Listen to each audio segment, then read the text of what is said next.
going on, folks? I'm about to show you how you could stop a toilet from running over quickly, just in case for some reason, say you flush a toilet and it won't stop running and you can't get to the back of it because maybe you have like something over the top of the back of it where you can't take off the back of the toilet quickly to pull up the ball that's in the back to stop it.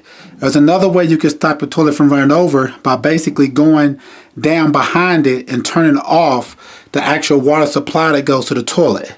So if you look right here, this is the toilet. If you come straight down, back behind it, like that, what you'll see is that line going down.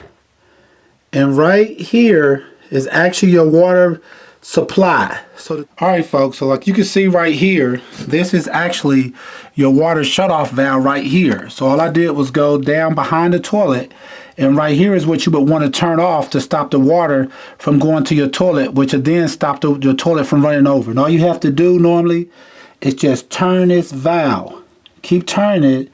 And as you turn it, what you'll notice is you'll hear the water running less and less in the toilet itself until you completely hear the water stop.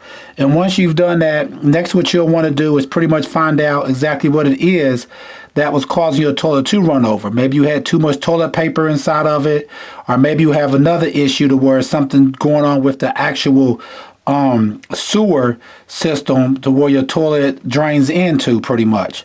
So once again, this is how you could quickly stop your toilet from running over if you can't get to the back of it because you got, say, a lot of stuff on the back of it. You just come down here behind your toilet. You'll see the valve like this. And you just want to turn this until it cuts the water off. And then once you've gotten it fixed or you got whatever unplugged in to turn it back on, you just turn it back the opposite way like that. And then you'll have your water back on again to your toilet itself. Alright folks, once again, this is just a quick way that you could turn the water off to your toilet just in case it starts to run over. Alright, please check out our other videos and please subscribe. Thanks.